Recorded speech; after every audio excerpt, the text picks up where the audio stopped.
Hello everyone, Mike here, Rusty Quill's video guy, and the voice of Tim Stoker from the Magnus archives. Today I'm here to tell you about a new novel, Burn the Dark, the first entry from the Malus Domestica series by award-winning author S.A. Hunt. Burn the Dark is a horror action-adventure series following celebrity punk YouTuber Robin Martine, her millions of subscribers, and her intensely realistic witch hunter YouTube series which isn't exactly based on fiction. Robin has an ultimate goal, to seek revenge against the coven of witches who wronged her mother long ago, and returning to her home in the rural town of Blackfield, Robin meets new friends, refines old ones, and continues her quest for justice, but not before she tangles with the Red Lord.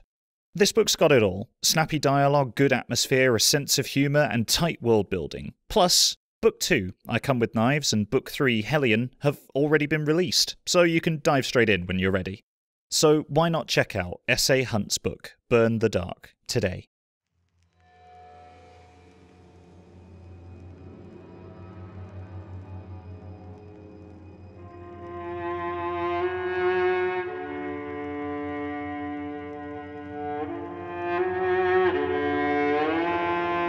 Rusty Quill presents The Magnus Archives.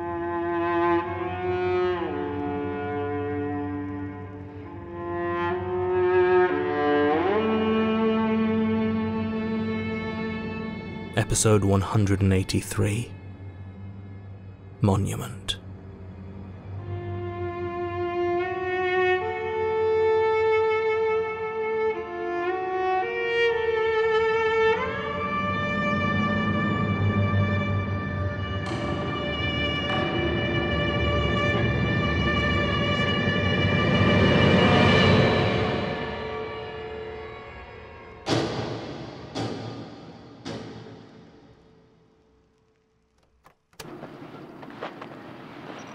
Oh, bugger off. Everything alright? Oh, no, what even is that? It's like Escher ate a bad cathedral and threw up everywhere. It's a building. A tower. In a sense. Oh, yeah, and what sense might that be? The tarot sense. Really? What? No? Sorry, it felt like a good line. No, it was. I don't know. You did the look and... It's fine, sorry. What's the deal, though? Parts of it almost looked like... The Institute. Yeah. Yes. It makes sense. After all, it was built on the ruins of what Robert Smirk constructed. Smirk? What? No, but surely he's... Dead? Yeah, I mean, yes. Very much so. This place is an homage, shall we say. A monument. To him and those like him who tried to categorize the world with themselves at the center. In so doing, constructed the architecture of its suffering. Bit of a mouthful. Would you prefer I described it as a cascading recursion of shifting arrogance and hubristic dead ends? I would. Hello, Helen. Might have guessed you'd be into weird architecture. Very much your area of expertise, no? Depends. Would you describe petulant poet as your area of expertise? I am weird architecture. Anyway, where have you been? I've been looking for you, but you both just vanished. Ah. Right, I see. I was so looking forward to catching up after that whole Baryy and Daisy thing, but then you both disappear. I'd be very keen to know how you managed that little trick. Well, it caught us by surprise too. I mean, we actually... We found somewhere to rest. That's all. Oh, yeah. Aha, yes. Fine.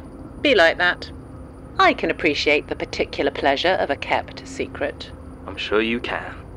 Anyway, such a shame about Baryy and Daisy. I was really rooting for them to make up. Since when? What happened to... I mean, how did you put it? A quick shot to the back of her head and then back in time for tea or whatever? Give over. I was obviously just prodding her, trying to make a point. She didn't want to kill her. What we want doesn't matter much these days. Oh, nonsense. What we want is the only thing that matters these days. And Baryy wanted to join Daisy. She made her choice. With your assistance. It was still her choice. What a waste. No. It wasn't. Basira is... she's going to be okay. Oh, is she? Do you want me to tell you what she's been up to while you were resting? Where she is right now? You don't need to. I already know. I don't. She's currently moving through the void. Hungry shadows drifting in the dark. She's been there a long time now, struggling to find the path. But she will. I think so. Yeah, she does always seem to manage, doesn't she? It's impressive, although a little bit tempting at times. Look, Helen, what do you even want? Okay, you keep turning up like a bad penny, and honestly, it seems like it's just to be a dick. Gasp! I am trying to be friends, Martin. Forever is a long time, and I occasionally like to have some company that isn't screaming. What do you even think friendship is? I don't know, do I? The only personhood I have is from someone I ate. You always said you were Helen. I am. I also ate her. It's very simple, as long as you don't think about it. Look, listen, okay, I'm getting really sick Leave of all of it. this. Martin, she's just trying to get under your skin. Yeah? Well, she's really good at it. Oh, thanks, sweetie. But to be honest, I'm mainly just here to see which path you choose. What do you mean? Well, you know, I need to know how much of a welcome mat to roll out. Hang on. Martin, I'd prefer we talk about this alone. Oh, I bet you would. You were probably just going to bypass it entirely, weren't you? I can't believe you would deny him the choice to see his own domain. My what? John, my what? I was going to bring it up at the crossroads, inside. I only just realized we would be going this way. I have a domain. Yes. Awkward. Right, well, this seems very much like a conversation the two of you should be having alone, so I'll be off then. Watching from a distance? The eye rules everything, Archivist. We're all snoops now. Ciao.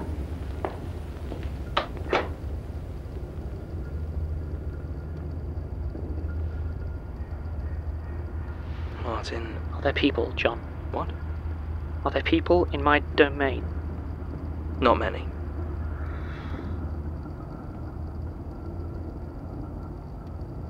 Do you need to do your thing? Make a statement about whatever's going on in there?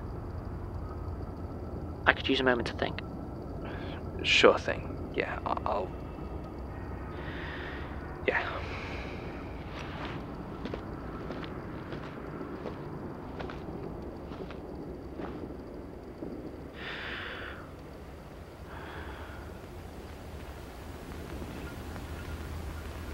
They scratch and scrape and scamper down the halls of icy granite, fingers that end in jagged nails probing, eager, desperate for the wide and stately passages of marble they are so convinced are just around the corner. This corner. No. The next one? Surely soon. It must be soon. Yes, I have simply misplaced it for a moment. They scrabble over smoothly shifting steps that grow and shrink to hidden whims and argue about the angle with nobody. If they are feeling very confident, they may lean down and stretch a curious tongue beyond their chipped teeth and rotten gums, desperate to add another sense to their observances. More evidence to support their declaration of what the world must be. Their beards are long and matted with their prevaricating spittle, and their hair is kept loose, hanging over their faces to hide the looks of confusion and fear. There is a way out of here. There must be a way out of here. There is a pattern to the movements, an unseen system to the shifting of the doors and the opening of the tunnels. It simply takes observation and thought and patience and, above all else, intelligence. And that is what these men have in abundance. Intellects sharpened to the keen edge as a chef might sharpen their knife. They have spent their lives in holy objectivity, cleaving one Gordian knot after another in the arena of publication and debate. They must simply study and learn if they are to escape the labyrinth. They will be the first to escape. The one who sits in the central chamber cannot remember his name, but he knows that people called him Doctor. He made sure of that. To ignore it would have been the greatest disrespect, and he will not be disrespected. Dr. something has been waiting here for a long time, observing, timing the rotations of the passageways above him. He knows for a fact that this is the central chamber because he is the one sat here. For his observations to make any sense, they must be made from the center of this place, and this is where he is observing from, so it stands to reason that it is the center. The only firm and solid place in a cacophony of undulating architecture. The only point from which it may be solved. How long has he been watching now? Scratching his notes and formulae into his skin with a fragment of splintered obsidian. It does not matter. Time means nothing in the pursuit of knowledge, and he has no concerns except the solution. And he has cracked it.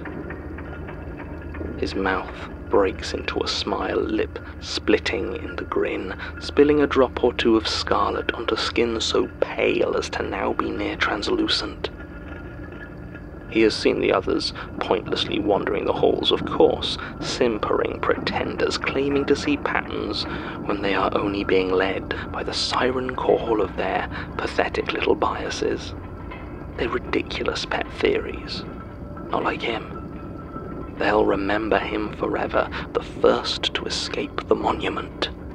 His name will be hallowed with the greats. Dr. It doesn't matter. There will be time enough for names and gloating and awards once his achievement is secured. And now is the time to put it to the test, to prove once and for all that his peers are ignorant amateurs beside him, who can finally boast that he has found the key to the system in which they all struggle.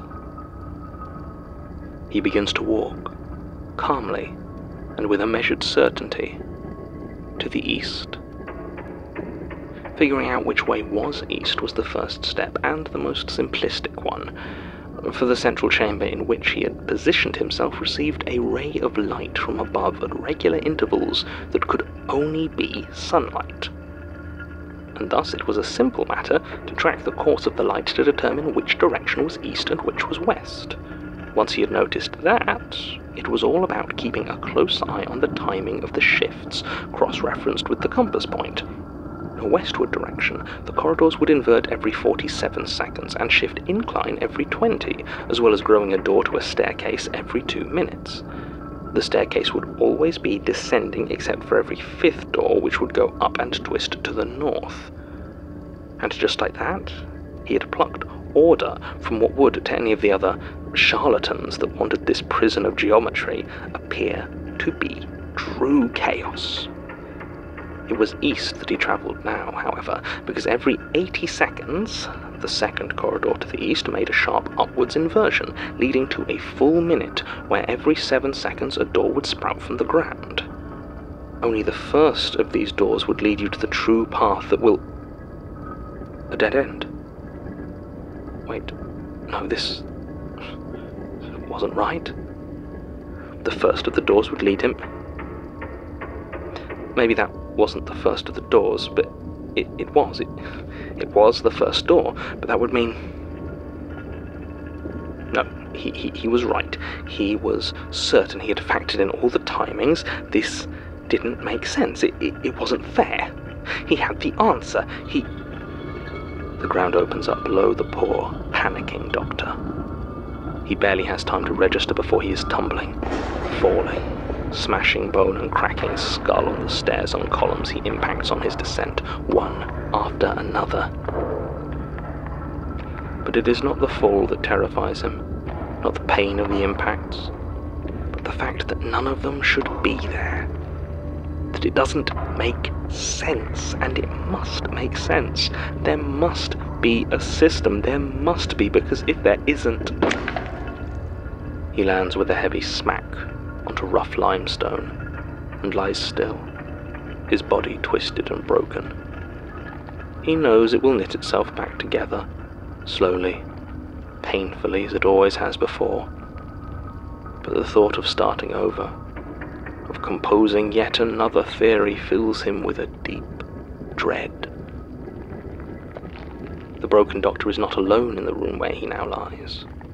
Another figure, stooped and mumbling, staining bloody notes into a torn and discoloured robe, glances over at him.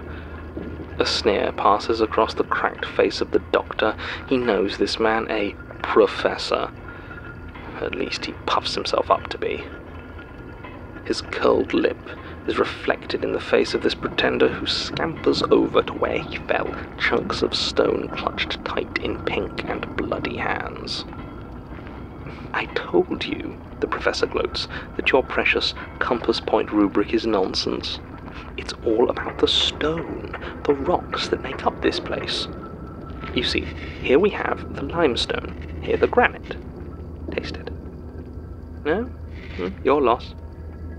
I have also identified basalt and slate in various quantities shot through the staircases in veins. Now, if we ascribe a hierarchy of spiritual purity to these stones with the hypothetical but inevitable marble at the top, then it will be a simple matter of following the current of these stones through the... The doctor that lies on the floor has recovered just enough to laugh. You're still working on mineral theory? How painfully outdated. A flash of genuine fear crosses the face of the professor at this dismissal, before he picks up his chunk of granite and begins to smash the doctor's head in yet again.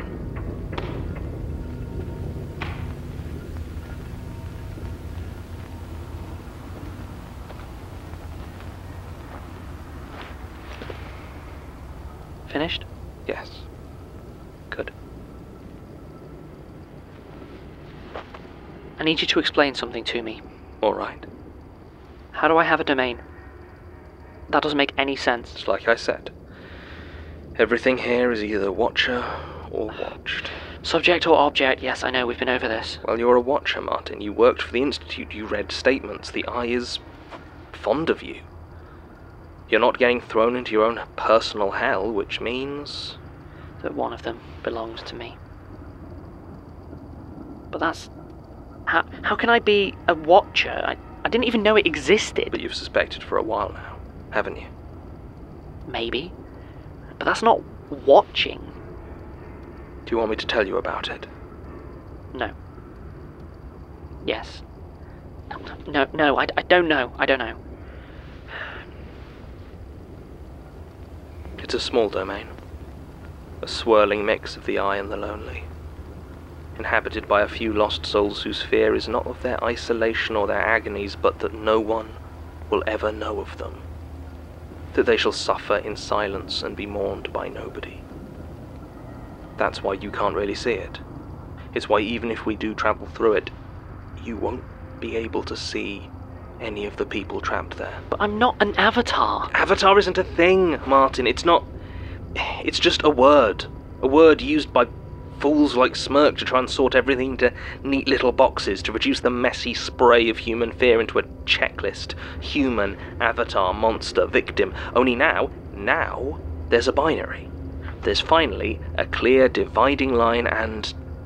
well, I'm sorry you're not happy with which side you've ended up on. What about Daisy? Or Basira? Daisy carved through the domains of others. Basira, well, in a very real way, she was a sufferer in Daisy's domain. Maybe the only one. Hunting, following, hurting. Now Daisy's dead, she's free, sort of. She's inherited something of Daisy's ability to move through the other domains. For now, she'll feed off what she sees in them. As to whether the Eye ultimately gives her a domain of her own, I don't know yet. You didn't tell her any of that? I didn't think the metaphysics of her place in the fear ecosystem was something she'd be particularly interested in at that moment. Fair. But you seem very reluctant to tell anyone any of this stuff. I did try, right at the start, but you didn't seem to want to talk about it, so I didn't push it. It's hard, I have so much knowledge, but how do I decide what people want me to share and what they never want to know? I guess that makes sense. So what did you mean about the crossroads? When you were talking to Helen? It's a maze in there, something between a Rubik's Cube and a magic eye picture. I can find us the way through easily enough, but, well, for us, there are 2 ways out. 2 paths to London. What are the choices? One would be a long, winding route. We'd see a lot of horrors, but remain, personally, untouched. And the other is my domain. Eventually. It's a shorter path, with faces we know along the way, including Helen. I thought Helen was her domain, with all the doors and that. She is, but she has a position within this pseudo-landscape like any other. Okay. So I mean, I suppose we've got to do that one, right? We don't have to. We could just... What?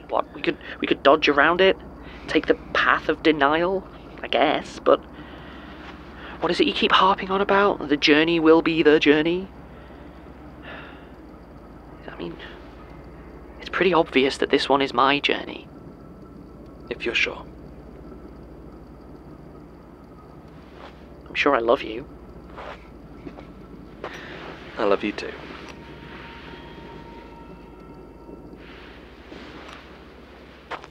Let's go.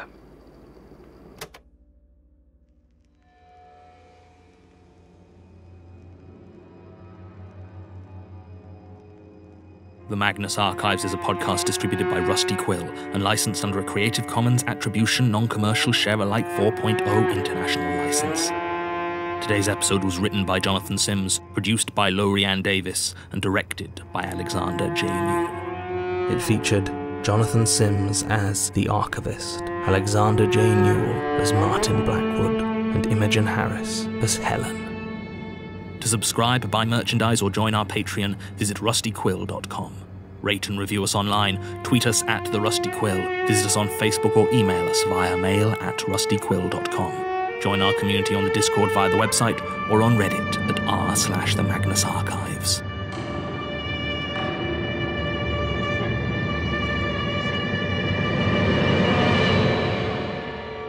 Thanks for listening.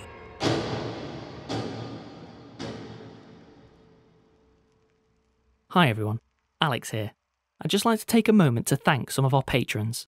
Nicole Perlman, Devon, Kaylee Latimer, Little King Trashmouth, Joseph P. Legander III, Quenevere, Jafia M, IRQ, Anna Godfrey, Tony Jasper, Obscura Noxia, Blair Riddle, Agatha Bird, Contest Sylvian, Bianca Sophia Ritchie, Carly Johnson, A. Skifford, Emily Mundydyke, Samantha A, Cortu, Catherine Blair, Hugh Smith, Mariana Jones, Joe, Kasserine, Elizabeth H, Kendra, Isabella Silva, Nuka 96, Shy Magpie, Katie Nelson, Sam Quiche, TJ Hummel, SDD, Hannah McGinty, Socket, Saint Dominici, Alyssa, Haley, Lane Dolberg, Jamie, Maxwell McCandless, LCR, Samrath Kaur, Emily of the Beef, Maddie Christie, Jess McKnight, Chloe Artis, BRK5239, and Sonny Letham.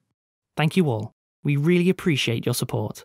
If you'd like to join them, go to www.patreon.com/rustyquill and take a look at our rewards.